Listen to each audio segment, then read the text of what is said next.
Hi friends, എല്ലാവർക്കും നമസ്കാരം. Indian ഭരണഘടനയുടെ രണ്ടാമത്തെ ക്ലാസ് ആണ് ഇന്നത്തെ ക്ലാസ്. ആദ്യത്തെ ക്ലാസ് കണ്ടിട്ട് വേണം ഈ ക്ലാസ് കാണാൻ. എന്നാലാണ് നിങ്ങൾക്ക് കറക്റ്റായിട്ട് മനസ്സിലാവുള്ളൂ. മനസ്സിലാക്കി പഠിച്ചാലാണ് നമുക്ക് കോൺസ്റ്റിറ്റ്യൂഷന് എക്സാമിന് ഫുൾ മാർക്ക് സ്കോർ ചെയ്യാനും പറ്റുള്ളൂ. I am Alisha and welcome to Alisize by Alisha.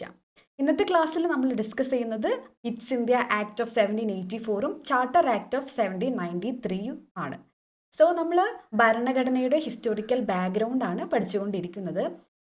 നമ്മൾ രണ്ട് കാറ്റഗറി ആയിട്ടാണ് നിയമങ്ങൾ പഠിക്കുന്നത്. ആദ്യത്തെ കാറ്റഗറി ദ കമ്പനി റൂൾ. അതിനകത്ത് കുറച്ച് നിയമങ്ങൾ വരുന്നുണ്ട്. അതിനകത്ത് റെഗുലേറ്റിംഗ് ആക്ട് ഓഫ് 1773യും അമെൻഡിങ് ആക്ട് ഓഫ് 1781 നമ്മൾ ഓൾറെഡി ഡിസ്കസ് ചെയ്ത് കഴിഞ്ഞു.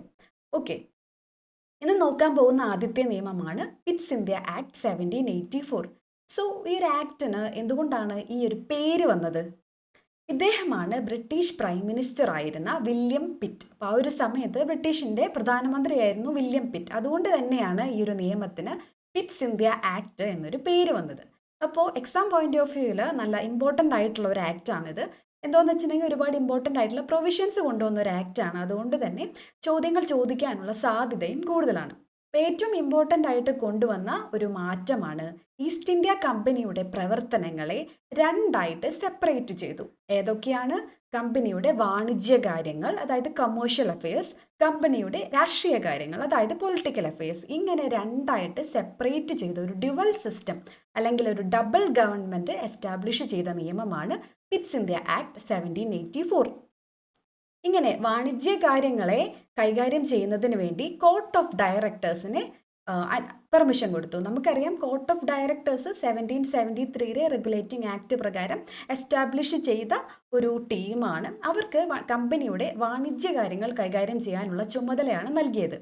ഇങ്ങനെ കോർട്ട് ഓഫ് ഡയറക്ടേഴ്സിൻ്റെ ഫുൾ അതോറിറ്റി ആർക്കാണ്? ഈസ്റ്റ് ഇന്ത്യ കമ്പനിക്ക് തന്നെയാണ്. ഇനി പുതിയൊരു ബോർഡിനെ എസ്റ്റാബ്ലിഷ് ചെയ്യുന്നുണ്ട്, ബോർഡ് ഓഫ് കൺട്രോൾ. 6 പേരടങ്ങിയ ഒരു ബോർഡാണ് ബോർഡ് ഓഫ് കൺട്രോൾ. ഇത് കമ്പനിയുടെ രാഷ്ട്രീയ കാര്യങ്ങൾ കൈകാര്യം ചെയ്യുന്നതിനുള്ളൊരു ബോർഡാണ്. ഇത് ആർക്ക് കീഴിലുള്ളതാണ്? ബ്രിട്ടീഷ് സർക്കാരിൻ്റെ ഡയറക്റ്റ് കൺട്രോളിലുള്ള ബോർഡാണ് ബോർഡ് ഓഫ് കൺട്രോൾ. അതുകൊണ്ട് തന്നെ ഈ ഒരു നിയമം വഴി ഇന്ത്യയിലെ കമ്പനിയുടെ കാര്യങ്ങളിലും ഭരണത്തിലും പരമോന്നത നിയന്ത്രണം ആർക്ക് ലഭിക്കുന്നു? ബ്രിട്ടീഷ് ഗവൺമെൻറ്റിന് ലഭിക്കുന്നു. അത് ഇമ്പോർട്ടൻ്റ് ആയിട്ട് വന്ന ഒരു മാറ്റമാണ്. നമ്മളിത് കുറേ നിയമങ്ങൾ പഠിക്കുമ്പോൾ ഇതിലത്തെ കാര്യങ്ങൾ കൺഫ്യൂസ്ഡ് ആവാതിരിക്കാൻ ചെറിയ ചെറിയ കണക്ഷൻ കൂടെ പറയുന്നുണ്ട്. ഓക്കെ, അപ്പോൾ ഈ പിറ്റ്സ് ഇന്ത്യ ആക്ട്, ഈ പേര് കേൾക്കുമ്പോൾ തന്നെ പിറ്റ് 2 ടി തന്നെ കാണുമ്പോൾ 2 ആയിട്ട് ക്ലാസിഫൈ ചെയ്തു എന്ന് വേണമെങ്കിൽ നമുക്ക് കണക്ട് ചെയ്യാം. അങ്ങനെ 2 ആയിട്ട് ഒരു ഡ്യുവൽ സിസ്റ്റം, കോർട്ട് ഓഫ് ഡയറക്ടേഴ്സും ബോർഡ് ഓഫ് കൺട്രോളും വാണിജ്യ കാര്യങ്ങളും രാഷ്ട്രീയ കാര്യങ്ങളും നോക്കാൻ വേണ്ടിയിട്ട് സെപ്പറേറ്റ് ചെയ്തു. അങ്ങനെ ഈ പിറ്റ് എന്നുള്ള വാക്കിന്ന് തന്നെ നമുക്ക് ഒരു സെപ്പറേഷൻ ഓർത്തിരിക്കാം. പിന്നെ കോർട്ട് ഓഫ് ഡയറക്ടേഴ്സ് നമ്മൾ CD ആയിട്ട് എടുക്കുകയാണ്. CD നമുക്കറിയാമല്ലോ, ഡെസ്ക്. അപ്പോൾ CD നമ്മൾ സാധാരണ എവിടെ നിന്നാണ് വാങ്ങിക്കുക? ഒരു കമ്പനിയിൽ നിന്നാണ്. അപ്പോൾ കമ്പനിയുടെ ടീമാണ് കോർട്ട് ഓഫ് ഡയറക്ടേഴ്സ് എന്നുള്ളത് ഓർത്തിരിക്കാം. പിന്നെ കൊമേഴ്ഷ്യൽ ആയിട്ടുള്ള ഒരു സംഭവം തന്നെയാണ് ഈ CD എന്ന് പറയുന്നത്, അല്ലേ? അപ്പോൾ അങ്ങനെ വാണിജ്യ കാര്യങ്ങൾ കൈകാര്യം ചെയ്യുന്നത് കോർട്ട് ഓഫ് ഡയറക്ടേഴ്സ് CD ആണ്. അത് ഈസ്റ്റ് ഇന്ത്യ കമ്പനിയുടെ കയ്യിലുള്ള ടീമും കൂടിയാണ് എന്നുള്ളത് ആലോചിച്ച് അങ്ങനെ കണക്ട് ചെയ്ത് വെക്കാം. പിന്നെ ബോർഡ് ഓഫ് കൺട്രോൾ, ഏതെങ്കിലും ഒരെണ്ണം കണക്ട് ചെയ്ത് വെച്ചാലും മതി. Board of control, board, British, അങ്ങനെ വേണമെങ്കിലും കണക്ട് ചെയ്യാം. നിങ്ങൾക്ക് ഇഷ്ടമുള്ള പോലെ കണക്ട് ചെയ്ത് വെക്കാം. കാരണം എക്സാമിൽ നമുക്കിത് വരുമ്പോൾ എല്ലാം ഒരുപോലെ ആയിട്ട് തോന്നും. അതുകൊണ്ട് ചെറിയ ചെറിയ കണക്ഷൻസ് കൊടുത്ത് പഠിക്കുകയാണെങ്കിൽ നല്ലതായിരിക്കും. ഓക്കെ, ഇനി അടുത്ത ഇമ്പോർട്ടൻ്റ് ആയിട്ട് ഈ ഒരു നിയമം വഴി വന്ന മാറ്റമാണ് നമ്മുടെ ബ്രിട്ടീഷുകാർ ഇന്ത്യയിൽ അവർ കീഴടക്കിയ കുറച്ച് പ്രദേശങ്ങളുണ്ടായിരുന്നു. അപ്പോൾ ആ പ്രദേശങ്ങളെ ബ്രിട്ടീഷ് പൊസഷൻസ് ഇൻ ഇന്ത്യ എന്ന പദമിട്ട് ആദ്യമായി വിളിക്കുന്നത് പിറ്റ്സ് ഇന്ത്യ ആക്ട് 1784 വഴിയാണ്. അപ്പോൾ ബ്രിട്ടീഷുകാർ കൈവശം വയ്ക്കുന്ന ഭൂമി, അതാണ് ഇതിൻ്റെ ഒരു വേർഡിൻ്റെ മീനിങ് വരുന്നത്. ബ്രിട്ടീഷ് പൊസഷൻസ് ഇൻ ഇന്ത്യ എന്ന പദം ആദ്യമായി ഉപയോഗിക്കുന്നു. അപ്പോൾ ഇതെങ്ങനെയാണ് ഓർത്തിരിക്കുക? നമുക്കറിയാം, നമ്മുടെ രാജ്യത്തിൻ്റെ ഒരു സ്ഥലമാണല്ലോ. നമ്മുടെ രാജ്യത്തിൻ്റെ സ്ഥലം മറ്റൊരു രാജ്യം അവരുടെ പൊസഷൻ ആണെന്ന് പറയാണ്. അത് ഭയങ്കര പിറ്റി ആയിട്ടുള്ളൊരു കാര്യമാണ്, അല്ലേ? അപ്പം അങ്ങനെ വേണമെങ്കിൽ കണക്ട് ചെയ്യാം. ഇത് ഭയങ്കര പിറ്റി ആയിട്ടുള്ള കാര്യമാണെന്ന രീതിയിൽ British possessions in India act എന്ന പദം ആദ്യമായി ഉപയോഗിക്കുന്നത് പിറ്റ്സ് ഇന്ത്യ ആക്ട് 1784 വഴിയാണ്. അടുത്തത് നമ്മൾ 1773 ആക്ട് പഠിച്ചതായിരുന്നു, ഒരു എക്സിക്യൂട്ടീവ് കൗൺസിൽ എസ്റ്റാബ്ലിഷ് ചെയ്തിരുന്നു. 4 പേരായിരുന്നു അതിലെ അംഗങ്ങൾ എന്ന് പറയുന്നത്. എന്നാൽ അതിലെ അംഗങ്ങളെ 3 പേരായിട്ട് ചുരുക്കുന്നത് പിറ്റ്സ് ഇന്ത്യ ആക്ട് ഓഫ് 1784 ആണ്. ഇത്രയുമാണ് പിറ്റ്സ് ഇന്ത്യ ആക്ടിൽ ഏറ്റവും ഇമ്പോർട്ടൻ്റ് ആയിട്ടുള്ള കാര്യങ്ങൾ. ഡ്യുവൽ ഗവൺമെൻറ് എസ്റ്റാബ്ലിഷ് ചെയ്യുന്നു, ബ്രിട്ടീഷ് പൊസഷൻസ് ഇൻ ഇന്ത്യ എന്ന പദം ആദ്യമായി ഉപയോഗിക്കുന്നു. കൗൺസിലിൽ അംഗസംഖ്യ 4-ൽ നിന്ന് 3 കുറയ്ക്കുന്നു. ഓക്കെ, അപ്പോൾ നമ്മൾ ലാസ്റ്റ് ക്ലാസ്സിലൊക്കെ പറഞ്ഞ പോലെ തന്നെ ഇംഗ്ലീഷിലും നോട്ട്സ് പ്രൊവൈഡ് ചെയ്തിട്ടുണ്ട്. ഇംഗ്ലീഷിൽ റെഫർ ചെയ്യാൻ താല്പര്യമുള്ളവർക്ക് ഇംഗ്ലീഷിലെ നോട്ട്സ് വീഡിയോ പോസ്റ്റ് ചെയ്തിട്ട് റെഫർ ചെയ്യാവുന്നതാണ്. So next, charter Act of 1793. അപ്പോൾ ഇതാണ് നമ്മൾ ഇനി അടുത്തതായിട്ട് പഠിക്കാൻ പോകുന്ന നിയമം. അപ്പോൾ ചാർട്ടർ ആക്ട് പഠിക്കുമ്പോൾ നമ്മൾ അറിഞ്ഞിരിക്കേണ്ടത് ഒരു 20 വർഷം കൂടുമ്പോഴാണ് ചാർട്ടർ ആക്ട് പാസ്സാക്കുന്നത്. അപ്പോൾ ഇതിൻ്റെ വർഷം പഠിക്കാൻ ബുദ്ധിമുട്ടില്ല, ആദ്യത്തെ ഒരു വർഷം മാത്രം ഓർത്തിരുന്നാൽ മതി. 1793 കഴിഞ്ഞാൽ പിന്നെ 20 വർഷം കഴിഞ്ഞ് 1813, പിന്നെ ഒരു 20 വർഷം കഴിഞ്ഞ് 1833, 1853 എന്നീ വർഷങ്ങളിലാണ് ചാർട്ടർ ആക്ട് പാസ്സാക്കപ്പെട്ടിട്ടുള്ളത്.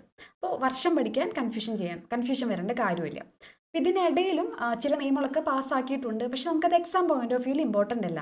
അങ്ങനെ 1791 കോൺവാലിസ് പ്രഭു ഒരു നിയമം പാസ്സാക്കിയിരുന്നു. ആ ഒരു നിയമപ്രകാരം അദ്ദേഹം എക്സിക്യൂട്ടീവ് കൗൺസിൽ ഉണ്ടല്ലോ, എക്സിക്യൂട്ടീവ് കൗൺസിലിൻ്റെ തീരുമാനത്തെ മറികടക്കാനുള്ള ഒരു അധികാരം കോൺവാലിസ് പ്രഭു ആ ഒരു നിയമം വഴി നേടിയെടുക്കുന്നുണ്ട്. എന്നാൽ 1791 പാസ്സാക്കപ്പെട്ട ആ ഒരു നിയമത്തിൽ കോൺവാലിസ് പ്രഭുവിൻ്റെ മാത്രം കാര്യമാണ് ഇൻക്ലൂഡ് ചെയ്തിരുന്നത്. എന്നാൽ 1793 ചാർട്ടർ ആക്ട് വഴി ഇനി ബംഗാളിൽ ഭരിക്കുന്ന ഏത് ഗവർണർ ജനറലിനും അങ്ങനെ കൗൺസിലിൻ്റെ തീരുമാനത്തെ മറികടക്കാനുള്ള ഒരു പവർ ലഭിക്കുന്ന ആക്റ്റാണ് ചാർട്ടർ ആക്ട് ഓഫ് 1793. ഓക്കെ, അടുത്തത് കമ്പനിയുടെ വ്യാപാര കുത്തക അടുത്തൊരു 20 വർഷത്തേക്കും കൂടി നീട്ടുന്ന നിയമം കൂടിയാണ് ചാർട്ടർ ആക്ട് ഓഫ് 1793. ഇനി നമ്മൾ പഠിച്ചു പിറ്റ്സ് ഇന്ത്യ ആക്ട് പ്രകാരം ബോർഡ് ഓഫ് കൺട്രോൾ എസ്റ്റാബ്ലിഷ് ചെയ്തു എന്ന്, അല്ലേ? അപ്പോൾ ഈ ബോർഡ് ഓഫ് കൺട്രോളിന് ശമ്പളം കൊടുക്കേണ്ടത് എവിടെ നിന്നാണ്?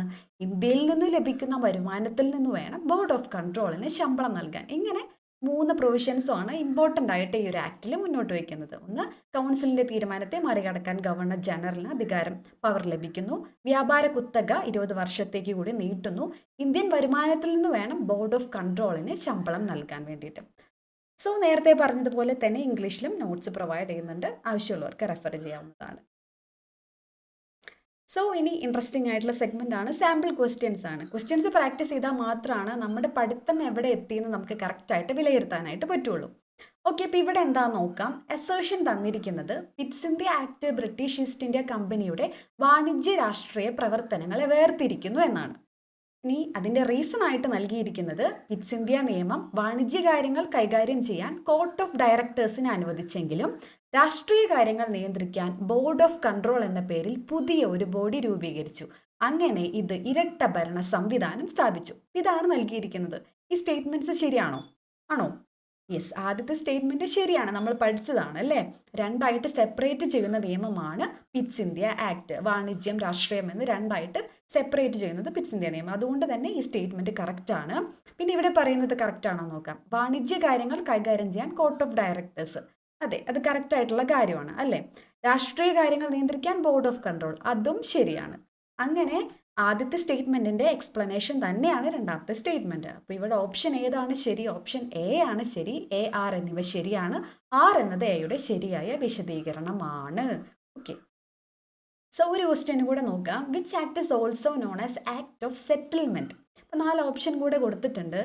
ഈ ക്വസ്റ്റ്യൻ ആൻസർ ചെയ്യേണ്ടത് നിങ്ങളാണ്. ക്ലാസ് എത്രത്തോളം എഫക്റ്റീവാണ്, നിങ്ങൾക്ക് മെമ്മറൈസ് ചെയ്യാൻ പറ്റുന്നുണ്ടോ എന്നൊക്കെ കൂടെ അറിയാൻ വേണ്ടിയിട്ട് ഇതിൻ്റെ ആൻസർ പ്ലീസ് ഡു കമൻറ്റ്.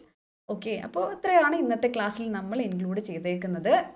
കുറച്ച് പേരൊക്കെ നോട്ട്സ് പ്രൊവൈഡ് ചെയ്യാമോ എന്ന് ചോദിച്ചിരുന്നു. അതിന് വേണ്ടിയിട്ട് നമ്മളൊരു ടെലഗ്രാം ചാനൽ തുടങ്ങിയിട്ടുണ്ട്. അതിൻ്റെ ലിങ്ക് ഡിസ്ക്രിപ്ഷൻ ബോക്സിൽ കൊടുത്തേക്കാം. സോ നോട്ട്സ് വേണ്ടവർക്ക് ചാനലിൽ ജോയിൻ ചെയ്യാവുന്നതാണ്. ആൻഡ് നമ്മൾ വീഡിയോസൊക്കെ ഇഷ്ടപ്പെട്ടിട്ടുണ്ടെങ്കിൽ തീർച്ചയായിട്ടും ചാനൽ ലൈക്ക് ചെയ്യാനും സബ്സ്ക്രൈബ് ചെയ്യാനും ബെല്ലൈക്കൺ ഇനേബിൾ ചെയ്യാനുമായിട്ട് ശ്രമിക്കുക. Thank you so much for watching. Have A good day.